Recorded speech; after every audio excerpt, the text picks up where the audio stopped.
আসসালামু আলাইকুম। আজকে আমরা আলোচনা করব সাহিত্যের একটি গুরুত্বপূর্ণ শাখা, সেটি হচ্ছে কবিতা। তো মূলত আমরা সাধারণভাবে জানি যে সাহিত্যটা কি। সাহিত্য হচ্ছে কোনো লিখিত বিষয়বস্তুকে সাহিত্য বলতে পারি। তো এছাড়াও আমাদের যে চিন্তা ভাবনা চেতনা যখন আমরা কোনো লিপিবদ্ধ করে লিখিতভাবে প্রকাশ করি সেটাও সাহিত্য হতে পারে। তো সাহিত্যকে বিভিন্ন শাখায় ভাগ করা যায়, এর মধ্যে কবিতা, উপন্যাস, নাটক, গল্প, প্রবন্ধ ইত্যাদি। তো আমাদের আজকে আলোচ্য বিষয় হচ্ছে কবিতা। তো নর্মালি আমরা সকলেই কবিতা সম্পর্কে জানি যে ছন্দবদ্ধভাবে যা লিখিত হয় তাকেই মূলত কবিতা বলা হয়। তো যাই হোক, এখানে কিছু ক্ষেত্রে ছন্দের ক্ষেত্রে আবার দুই প্রকার, গদ্য ছন্দ, পদ্য ছন্দ হতে পারে। নর্মালি যে আমাদের কবিতা শেষে মিল থাকবে এক একটা লাইনের সাথে আর একটা লাইন, বা অন্তানুপ্রাস যেটা আমরা বলি, আসলে এই রকমটি না হলে হয়, কেননা আমরা জীবনানন্দ দাশের কবিতার ক্ষেত্রে গদ্য ছন্দ রূপেই দেখতে পাই। তো যাই হোক, আমার আলোচ্য বিষয় সেটি নয়। আমরা আসলে এখন দেখব যে কবিতার আবার দুইটা ভাগ আছে। একটা হচ্ছে গীতিকাব্য বা গীতি কবিতা, আরেকটা হচ্ছে মহাকাব্য। প্রথমত আমরা আলোচনা করব মহাকাব্য সম্পর্কে। আসলে মহাকাব্য হচ্ছে দীর্ঘ কাহিনীমূলক একটা কবিতা। আর এই কবিতার ক্ষেত্রে মূলত দেখা যায় আমরা একটা যুদ্ধ বিগ্রহের কাহিনীকে অবলম্বন করে লেখক রচনা করে থাকেন।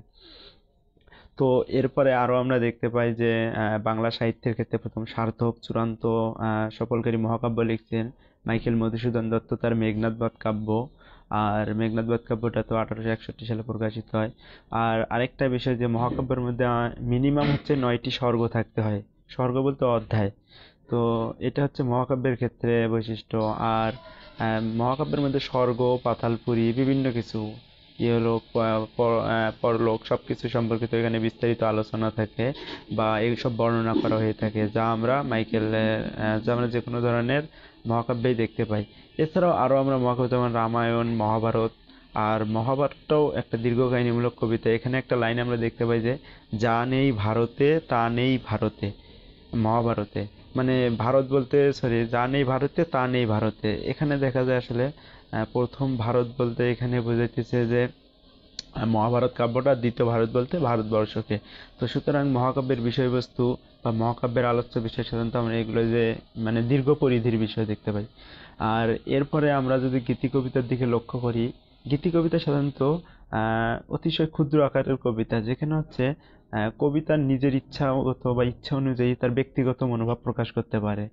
আর মহাকাব্যে কিন্তু সেটা পারে না। মহাকাব্যে মূলত কোনো একটা মানে লেখক তার নিজের কোনো কথাই ওখানে উপস্থাপন করতে পারে না।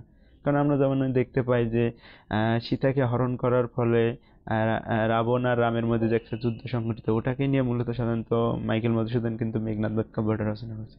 তো যাই হোক, গীতি কবিতা আমরা জানলাম যে এটা ছোট আকারের কবিতা। এখানে হচ্ছে মূলত কবির বা বক্তার মনের ভাব প্রকাশ পায়। কেননা গীতি কবিতার সংজ্ঞা সম্পর্কে বঙ্কিমচন্দ্র চট্টোপাধ্যায় নিজে লিখেছেন যে বক্তার ভাবোচ্ছ্বাসের পরিস্ফুটন মাত্র যাহার উদ্দেশ্য সেই কাব্যই গীতিকাব্য। এখানে একমাত্র বক্তা তার মনের ভাব প্রকাশ করতে পারে, তবে এটা আয়তনে বড় হতে পারে, বড় হলে তেমন ক্ষতি নেই, কারণ হচ্ছে এটা লেখক তার নিজের ইচ্ছা মতো করতে পারে, এখানে স্বাধীনতা বিদ্যমান। তো বাংলা সাহিত্যে গীতি কবিতার আদি নিদর্শন হিসেবে আমরা বৈষ্ণব কবিতাবলী পেয়ে থাকি। এছাড়াও আরো আমরা এখন দেখতে পাই, যেমন যদি জসীমউদ্দিনকে ধরি, সুজন বাদিয়ার ঘাট, রাখালি, বালুচর, এগুলো কাব্যগ্রন্থ আছে। তারপরে আরো যে বিভিন্ন ক্ষেত্রে মাইকেল মধুসূদন দত্তর কাব্যগ্রন্থ না, তো মাইকেল এখানে কাজী নজরুল ইসলামের দেখতে পারি বিদ্রোহী কবি হিসেবে পরিচিত।